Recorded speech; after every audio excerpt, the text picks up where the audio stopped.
LabCoatAgents podcast. Welcome back, LabCoat Nation, to another episode of the podcast. And today, I'm just going to come right out and tell you why I took on this guest. As you can guess, I get a lot of requests to be a guest on our podcast, and this particular guest struck me. And here's why. She had a very good one-sheeter and a good resume and good history. She's very successful in real estate, very successful investor. She's going to have a ton to share with all of you. But what caught me was doing deals on a yacht in Croatia or the snow in France. It can be done. I didn't tell her that was one of the things that caught my eye. And I thought, you know what, that's cool. I want to talk to her because you know what? So many of us realtors spend so much time working our lives away, and we need to figure out how to get out of the business and be able to operate from wherever. And our guest today, her name is Alicia Jarrett. She's coming to us from Melbourne, Australia, currently, evidently the best city in Australia. I don't know if anybody will argue that, but correct. She will. Welcome to the show, Alicia. It's great to have you. Thanks, Jeff. I had no idea that you were going to open up with the ski slopes and yacht in Croatia, but it is true. And I've got many more tales just like it because definitely we're all about lifestyle because we only get one shot at this thing called life. So it better be a good one. well, so selfishly, I really just want to get invited to vacation with you. I'll throw that out there, but yep. Yep, that's what we know how to vacay pretty well in our family. It's we live life to the full.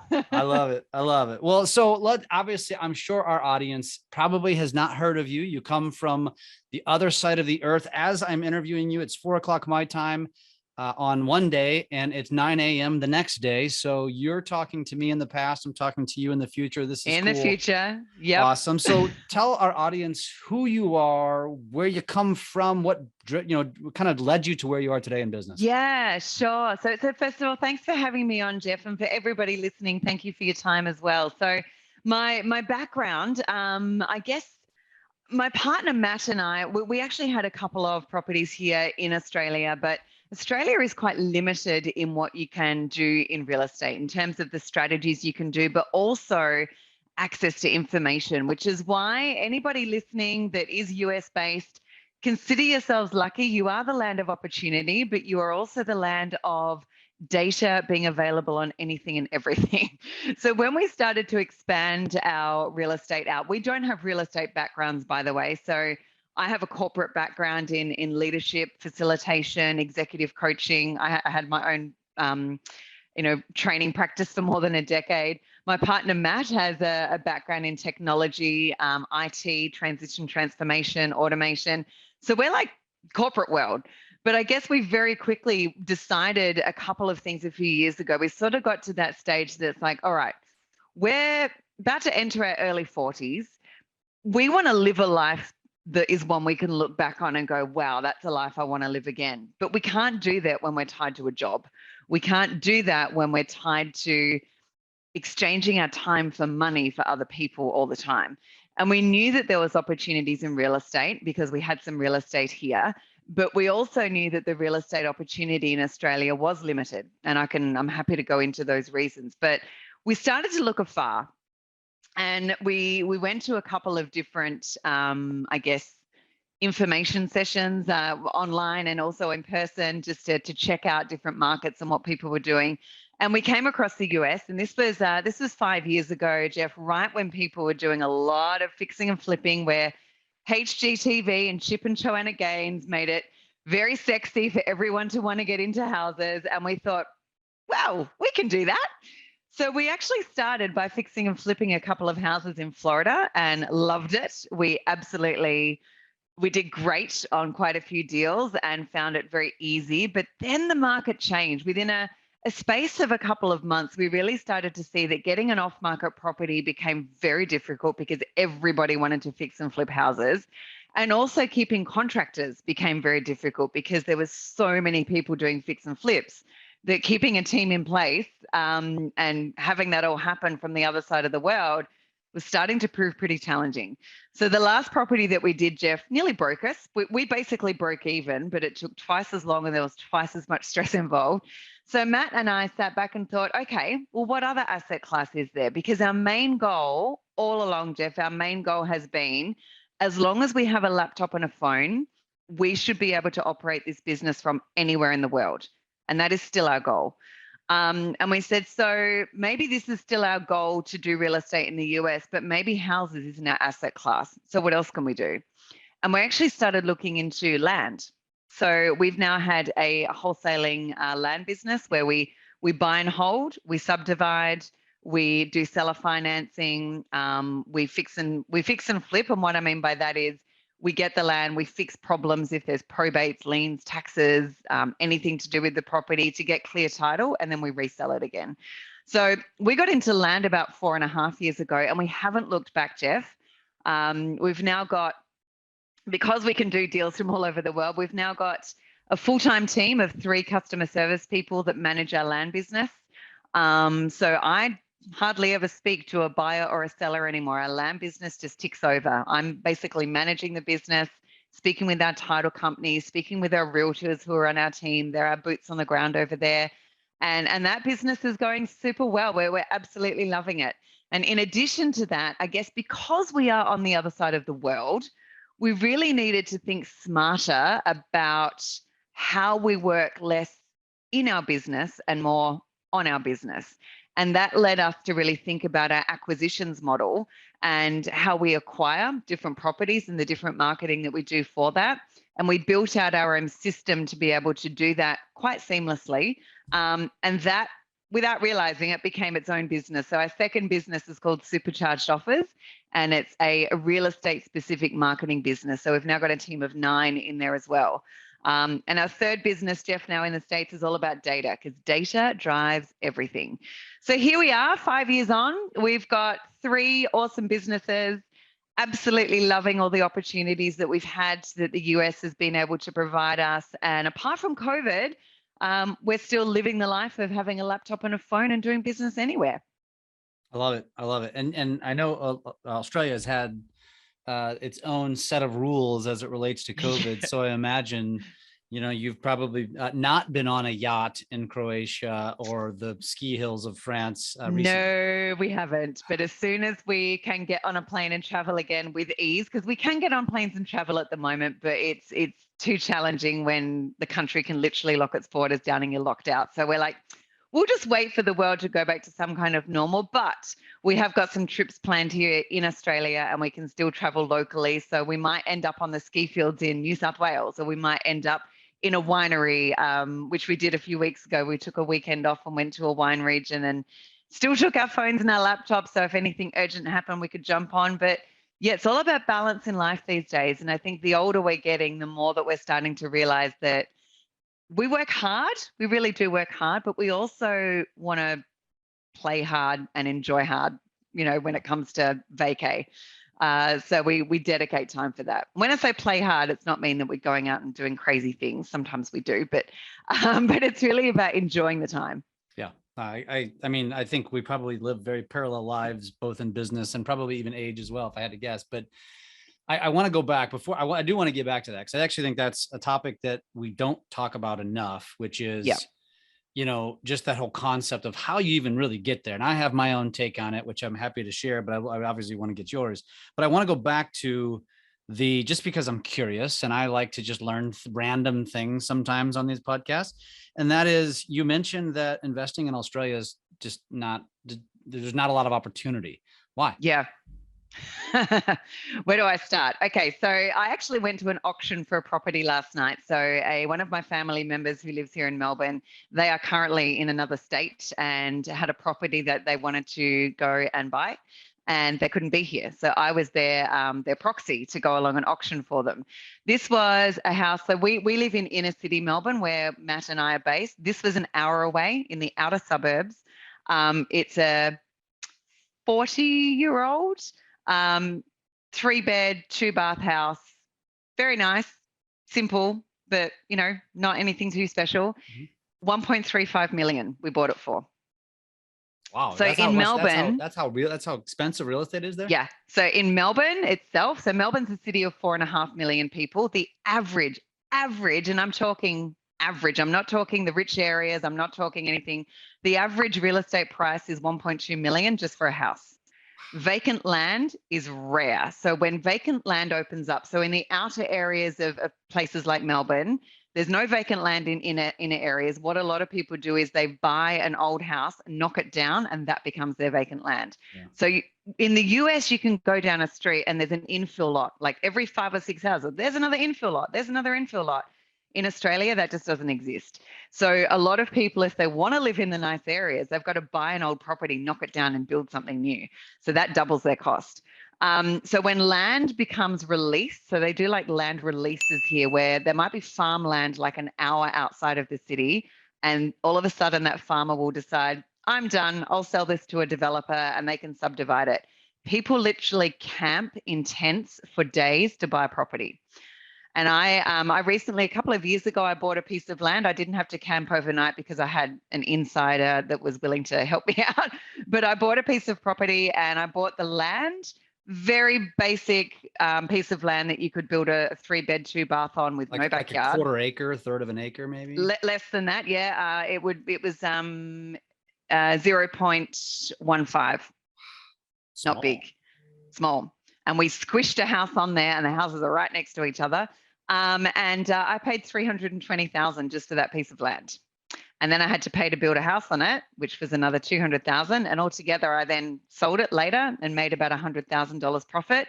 But here's the thing. So why I'm talking all these numbers is the point of entry into the market here is massive. No matter what strategy you're doing, to buy a property, you need a lot of money. To then develop that property, you need a lot of money because the cost of contractors is about 10 times what it is in the States. And I literally mean that. Contracting over here is very governed and unionized. So whereas in the States, we could just put an ad on Craigslist and get a contractor in for $10 an hour to come and do some stuff for us. You can't really do that here. So the cost of entry in the market is limited. When you buy properties, you have to pay stamp duty on properties, which can be up to 30% of the property value. It's just a tax that the government has. But the last thing that makes it extremely difficult, Jeff, is the access to data. So I can't go in Australia to go and download a list from a data place and say, hey, I want to know all of these properties in all of these areas, all of the owner attributes, who's behind on their taxes, who's got liens on their property, what improvements have been made, what did they buy it for, when did they buy it for, who's their mortgage with, is their mortgage inverted? I can't find out any of that because the privacy laws in this country are pretty much on lockdown. In the US, I can find all of that out in about 2 minutes. So the ability to do business is very limited here. Most of the culture in Australia is to liaise direct through a realtor. Everything is done through the real estate industry, and the real estate industry is very heavily governed. So you don't see a lot of private investors over here doing things off market. It's just not really a done thing, and it's because of those limitations. In the US, we can do all of that.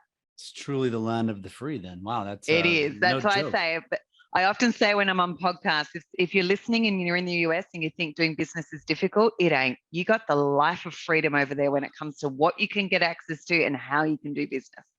That's crazy. And Australia is considered first world country, right? I mean, there's not a whole lot different. Clearly, now, but I want to ask you this. So 1.2 million average price in Melbourne. What is the average income? Yeah, this is the other thing as well. So I'd say average income in Australia, don't quote me on this, but average would be somewhere between 80 to 100,000 a year for the average. We are a high income earning country. So a lot of professionals that are in, high professional roles, it'd be in the hundreds of thousands. But for, the average, we do have minimum wage in this country, but it is very different to the US. So you can be working in a restaurant and still be getting $60,000 or $70,000 a year because you've got a minimum wage that's guaranteed. Wow. But with that in mind, over here, most people are spending on average about 10 times their income on what a house is or more. I've got friends that have bought houses in the millions that they're going to be paying it off for 35 years. And that's just how things are. Yeah. It shouldn't be 10x. So I don't know what the metric is, but maybe 3 to 5 tops. Yeah. It's way out of kilter over here. And the other thing over here is there's a very different rental market. So a strategy that a lot of investors use in Australia, without going off track with this too much, No, but a this is lot of great. people This is will, fun. This is fun. a lot of people will buy properties. So we rent because we can afford to rent a property. So the property that we live in is a beautiful apartment in inner city Melbourne. It's 3-bed, 2-bath. It's got a gorgeous view. It's worth a couple of $1 million. We can afford to rent it, but we might not be afford to buy it. And the reason we can afford to rent it is the rents are very different in comparison to property values, because a lot of the owners of the more expensive properties will offset their losses. So our owner would need to make up a difference every month on what we're paying him versus what he owes. And they offset against their high incomes, and that lowers their tax bracket. So a lot of people use what's called a negative gearing strategy with property to offset high income earners. Interesting. I mean, but they're still losing money. They are. What they're probably getting is capital appreciation over time, because property in this country has never really gone backwards. Really? We're waiting for the bubble, but I don't think it's ever going to come. So like, yeah, like we had it in 07, 08, that was the biggest, that was a really big one, but didn't really impact us. So when let me just ask you this. So like, let's say go back 10 years, 2011, what was the same 3-bed, 2-bath worth then?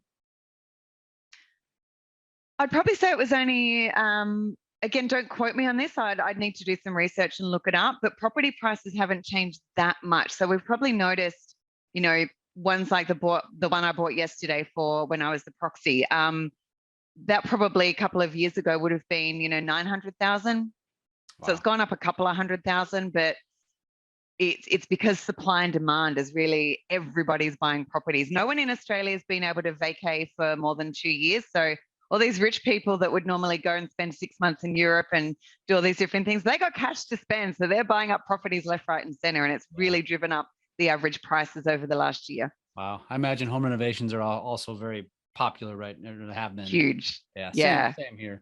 Interesting. That's really fascinating. And again, we get into this, and I told you, and I tell everybody this, it's like, I don't know where these conversations are going to go. Yeah. And it doesn't always have to just be about teaching something. Sometimes just telling stories and learning about other cultures, to me, is interesting. Maybe I'm the only one interested, but hopefully one listener will appreciate it.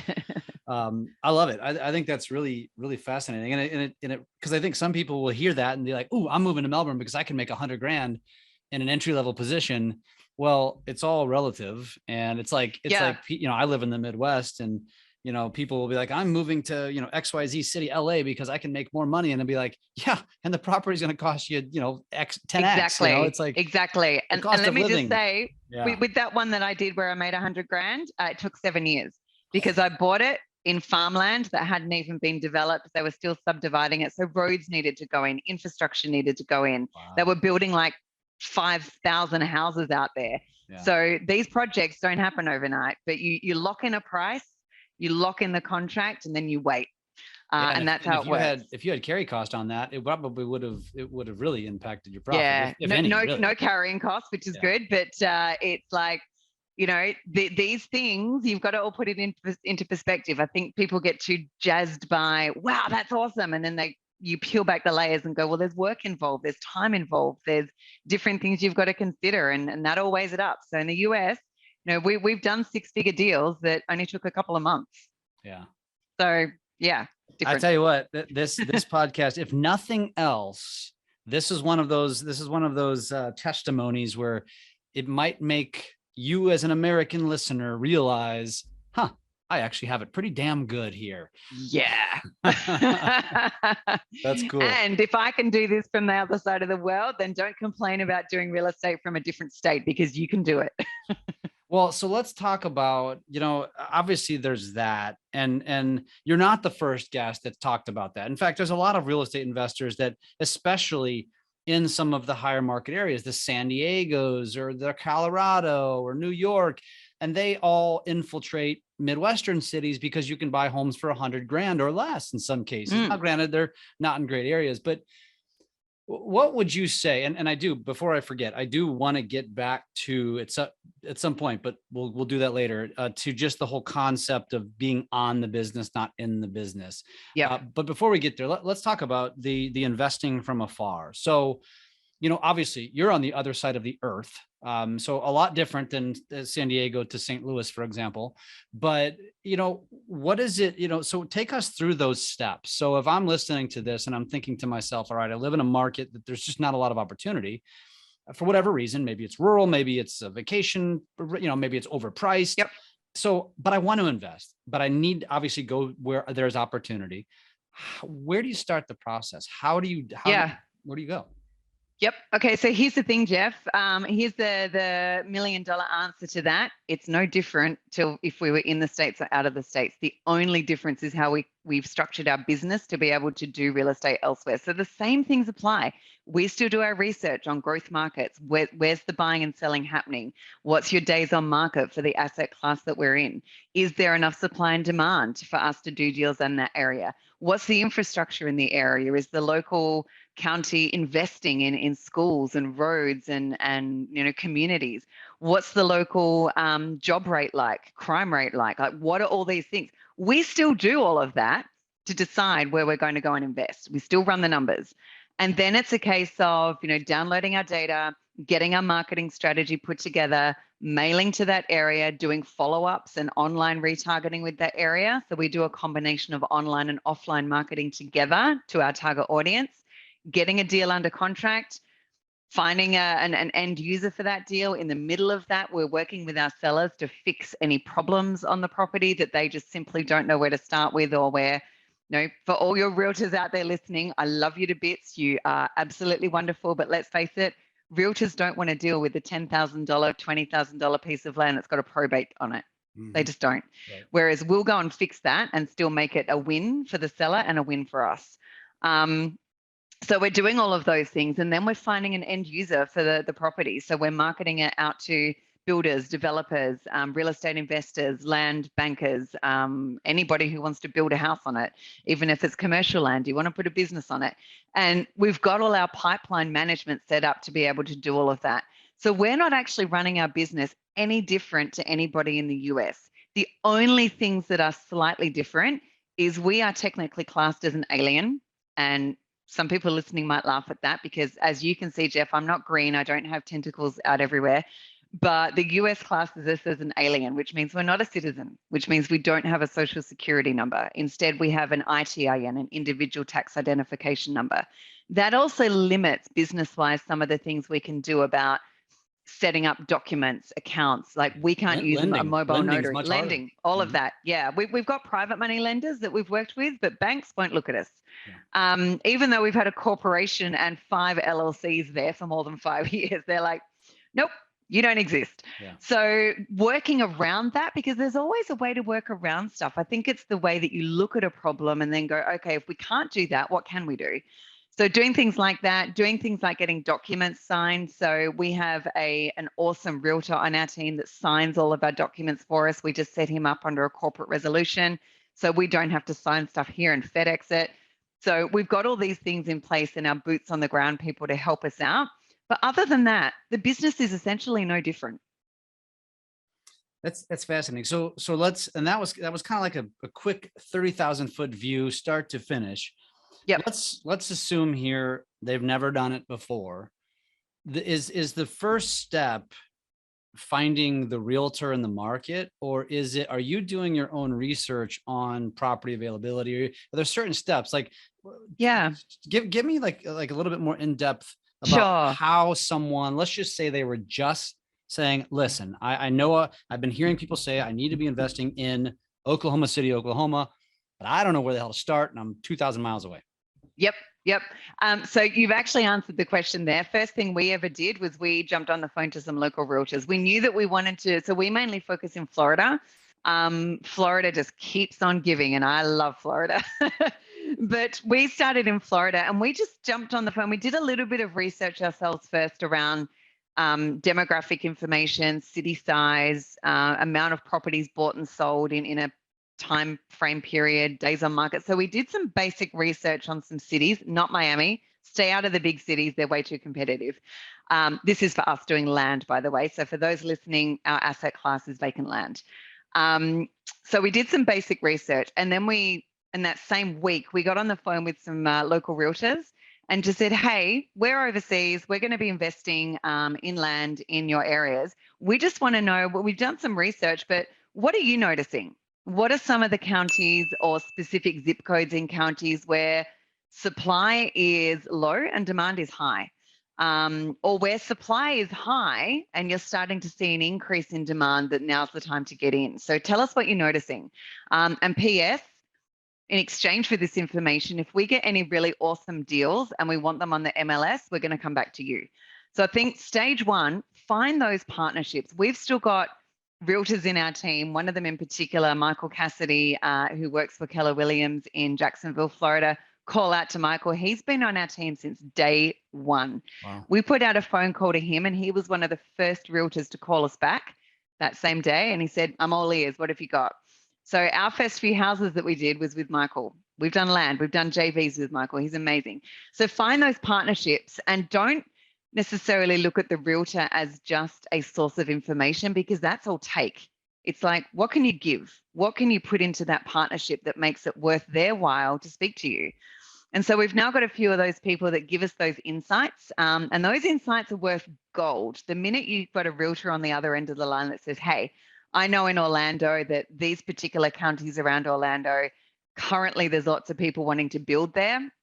There's a few developers in there. So give these developers a call and find out what kind of land they're looking for, because that becomes the market that you go and get land for, because you've already got an end buyer. So do all of those things, do your research, create your numbers, and then let the data tell you the story.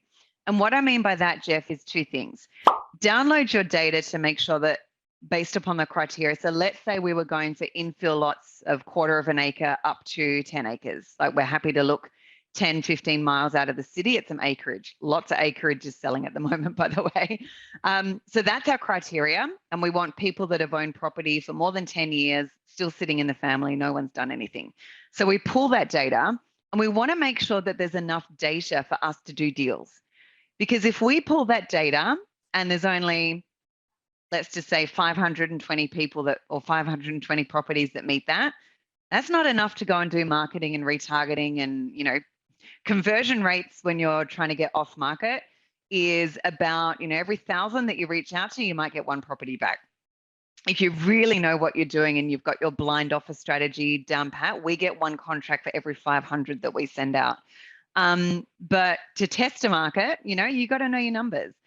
Then it's about the marketing, get the marketing out, respond to people in a good time, build relationships. I always say, Jeff, we're not in the business of real estate. We're actually in the business of relationships. So I've done a lot of training with my team on how to build relationships with our sellers and our buyers, because it's about trust, particularly for landowners who have been sitting on a property for a long time. Maybe they've tried to sell it on the MLS. They've worked with different brokers and realtors. Nothing's happened. It's sat there for months because it's got problems. So they're dubious. They're like, I need someone that I know is going to buy my property, help me with these problems, and take this off my hands. So then it becomes about trust. But let me ask you though. So when you use that description on somebody, what is the best way to find that seller? Because this is not always MLS, data, right? No. So where is the best place to find something like this? Clearly you have this expertise. Clearly you just said there's a lot of opportunity right now. So somebody listening is probably going to be like, I think I'm going to go after this. Where would they find that? So two places they can find it. One, if they just Google, real estate data, how do I buy a list? There's list houses out there all around. There's Agent Pro 24/7, Data Tree. There's all of those companies out there. However, they can contact me. We've got our own marketing company, and we've got our own database within that marketing company that has more than 165 million properties and all of the owner attributes in it. So we're basically like a data wholesaler, but we don't want to sell data. Because what I've also noticed, Jeff, and your question is a really interesting one. A lot of people will go and download data, but then they don't know how to interpret the data. They don't know, what am I looking for? What's the stuff in here? Like, how do I cleanse this? How do I get this ready? And we've got a team that has the expertise to be able to do that. So I guess downloading data is one thing, but then reviewing that data to know where to go. So there's two things with that. The first is the data point that you want to be looking for is a distressed property, right? And that for any asset class, you will know that that will often be that it's been sitting there for X amount of years. It's got no improvements. Maybe it's behind on taxes. Maybe it's sitting in a trust that nobody's done anything with it, which often is like intergenerational land if it's in a family trust or a living trust. So it's looking for all of those clues. But the thing is, you're never going to really find out until you get on the phone with sellers. Until they start ringing and they say, yeah, I've got this property. I had it on the MLS, nothing happened. And it's because I've got all these problems with it and I don't know where to start. Can you help me? And the answer is yes, we can. When you say problems, I just sounded like Barack Obama then, didn't I? Sorry. When you say problems with land, what kind of things are you running into? Yeah, so the typical things that sellers have is probates that need to be done. So intergenerational land that's been handed down and the will's all been processed, but the probate hasn't been processed. So establishing the real owner, title issues, so break in chain of title, because we offer title insurance with all of our buyers. So we go back and have a look. Is there a break in chain of title here anywhere? Liens and taxes. So if there's back taxes and the property's like, if it's over 5 years and those taxes are piling up, they're potentially going to lose their property in a tax sale. So we'll help get rid of that. If the property's worth it, we can help them out, make sure that that doesn't happen. Liens on the property, we can negotiate with the county on, hey, we're going to buy this, so we'll pay off these liens, but can you meet us in the middle? Again, most landowners, they don't even want to get on the phone and deal with this stuff with the county, or they don't even know what to ask. Encroachment issues, dealing with the neighbors. Survey issues, wetland issues, knowing what delineation reports look like, knowing how to mitigate wetlands, all of that kind of stuff, your typical landowner will not know where to start. And I don't blame them for that, because the only reason we know about this is because we do it every day. Yeah. Well, it sounds like a pain in the ass. And I think a lot of realtors and investors probably think the same thing. They're like, yeah, right. And it is, right? I mean, that's where the gold is too, Jeff. Yeah. Well, that's what I was going to say, was that then spells opportunity, because we're all, as humans, I think, not everyone, but a lot of people, you're always looking for the low hanging fruit. It's like, what's the easiest path? What's the least path of resistance? Those kind of things. And those aren't the path to riches. Those aren't the path to success. You have to be uncomfortable. And this is your uncomfortable, which is all of this mess that you have to siphon through and dig through and figure out, okay, how do we clean out of this mess? Yeah. But that's also the reason why that seller's probably in that position in the first place, because they had the same mindset. Exactly. And by the way, once you've done these things once or twice, they're no longer uncomfortable. You just write a process for it and let your team run with it. Yeah. That's amazing. So is there any specific markets that you mentioned Florida, because that is the state of the free, where they, like COVID doesn't exist and things like that. Apparently. I've got a bunch of friends in Florida, and I love them, and I love the state. It's fascinating. But is there anything? So Florida is the obvious one. Are there any other states where you've put more effort or you see more opportunity? So for us personally, in our land business, we've never gone out of Florida, and it's mainly because we haven't had to. We market to every county in Florida, and we always get deals. So because we've got our boots on the ground there and our team in place, like our probate attorney, our real estate attorney, our title companies in different locations, we haven't needed to go elsewhere. But with our marketing company, we've got a lot of customers that do self-storage, single family, land, multifamily, mobile home parks. They do all different asset classes. So we get to see what they're doing. So in the land space, there's a lot of people doing deals in the hotspots at the moment: North Carolina, South Carolina, Georgia, Tennessee, Texas.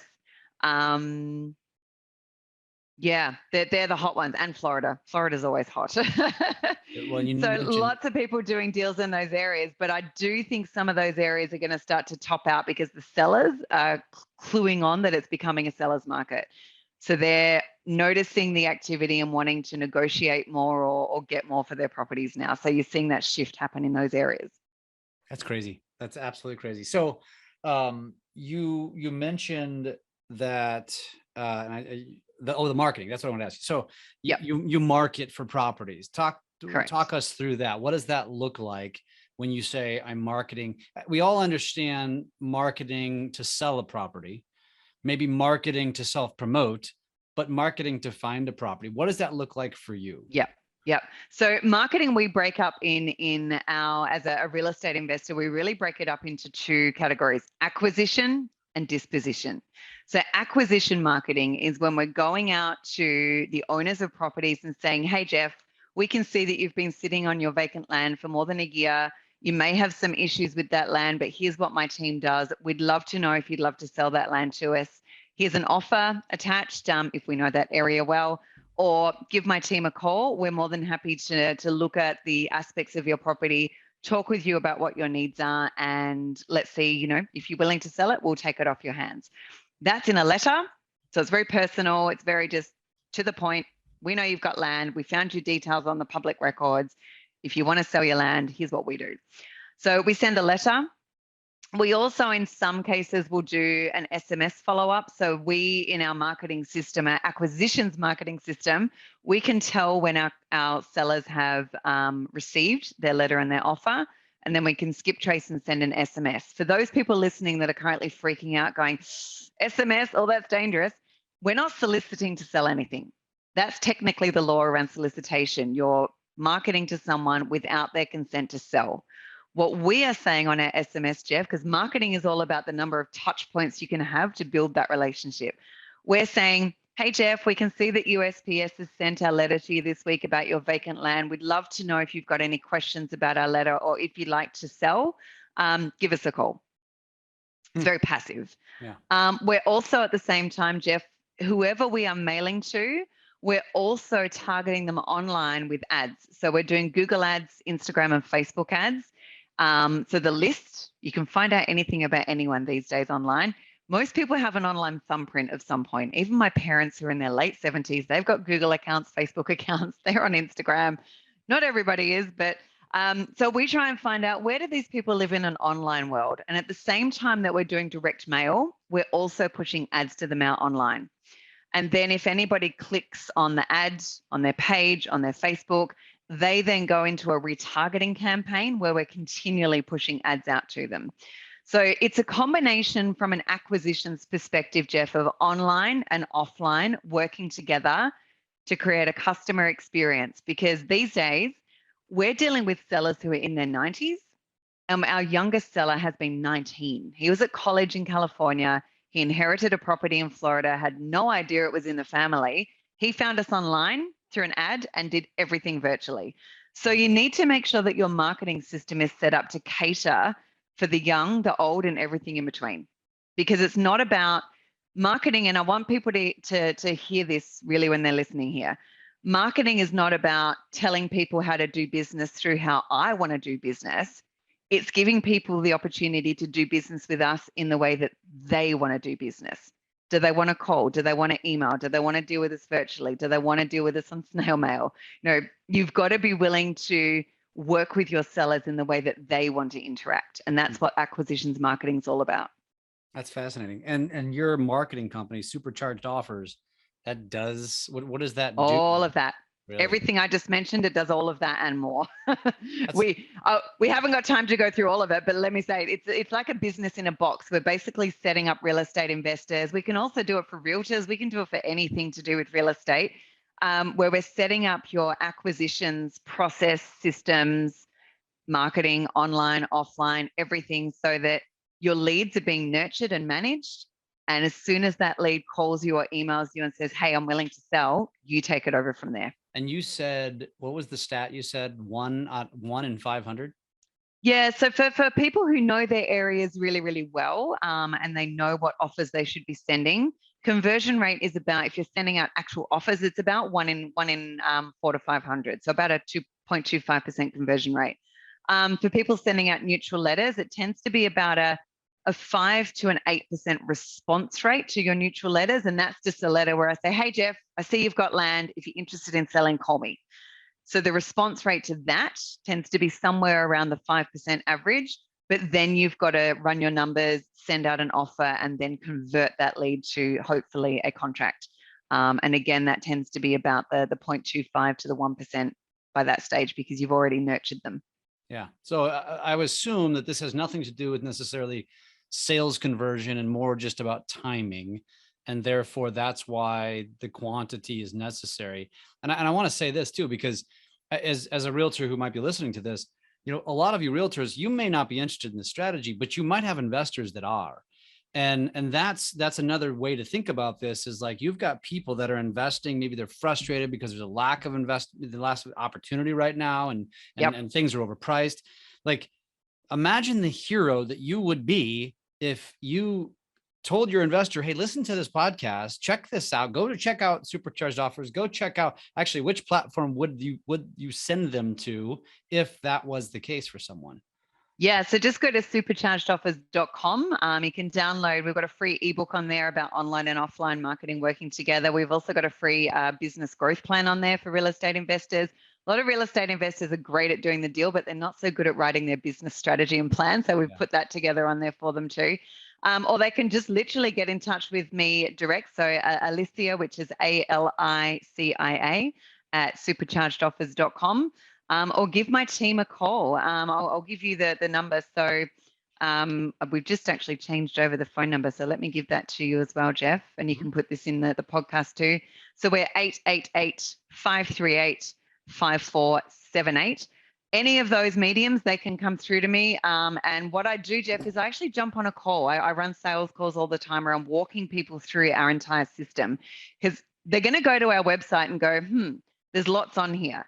Sometimes it's better to just let me walk you through it and show you what we do. And by the way, for any of your realtors listening, I love what you've just said. Imagine the hero you would be if you helped your real estate investors to grow their business. If you refer anybody to us, you also become an ambassador and you get paid. So little bit of cash on the side as well. Yeah. Well, and for beyond, just sending an email. I was going to say that's the bonus. That's the cherry on top, because ultimately you want your investor to be happy and successful, and more happy and successful, the more deals are going to flow through you, which then, can compound into referrals. So yeah, I mean, it's fascinating. The one thing that I take from this is that as you explained it, it tells me, holy crap, like that would be very challenging to do all of that stuff. And, if I was doing it on my own, it would be really challenging to compete with you. Which is really smart of you guys. You basically said, hey, we've figured this out. Let's just create a company to help people do this, and we'll monetize that while also helping Perfectly people. said, Jeff. Yeah, I love Perfectly said. I think, one thing I notice a lot with real estate investing, no matter what asset class people are in, is how much time and effort they're wasting on the things that they're not good at. So if you don't know how to do ads online and how to retarget, don't do it. Get someone else to do it. If you don't know how to download and cleanse your data and manage your mailings and track it all, don't do it. Give it to someone else. And we had one of our awesome customers, Seth Taylor. He actually gave me a video testimonial this week, and that was his words. He just said, if you're on the fence about getting someone to run your acquisitions marketing for you, get off the fence, because this is a business in a box. And he said, now I can just focus on nurturing my leads and speaking with my sellers and my buyers and closing deals, because that's what you should be doing. Yeah. The time that you would put into it. And I think that's what a lot of people are probably thinking. What is my ROI?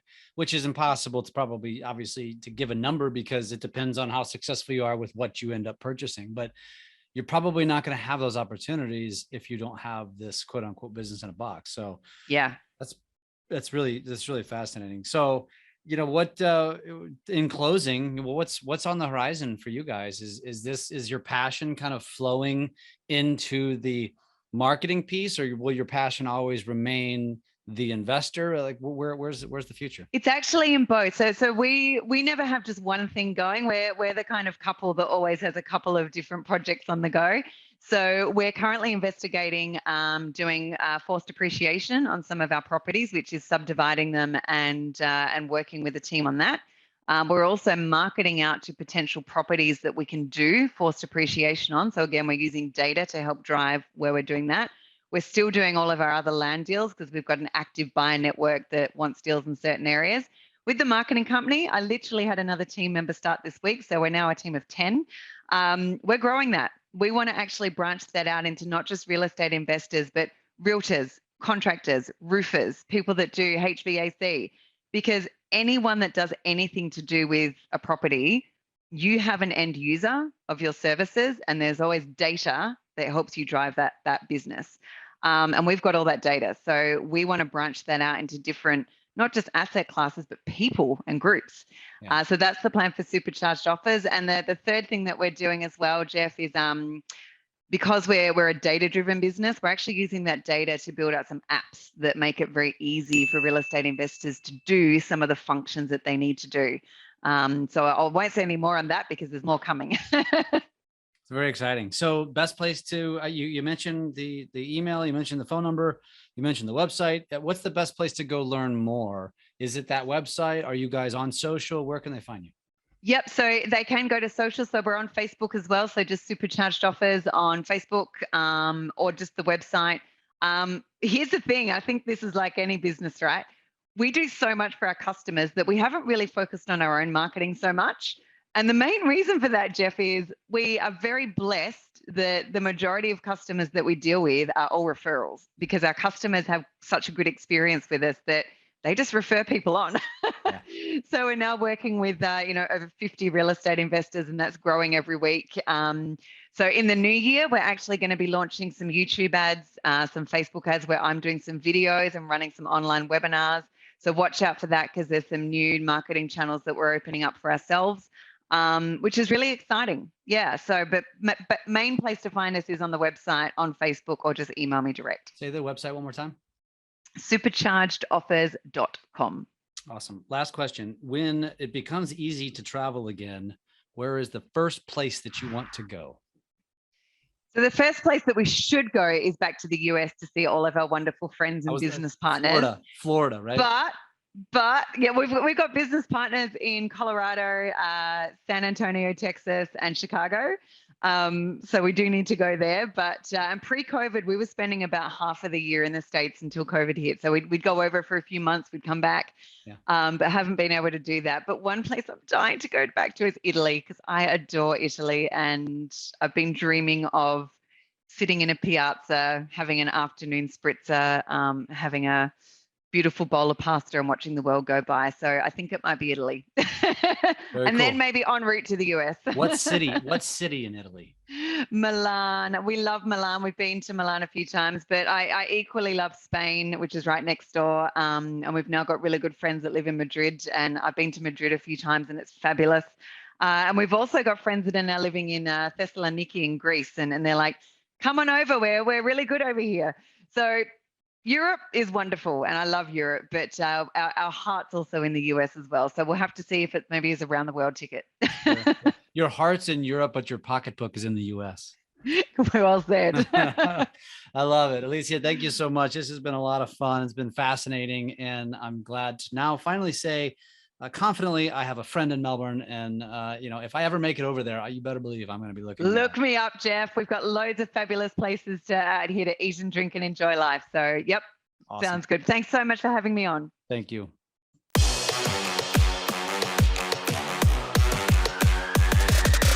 LabCoatAgents Podcast.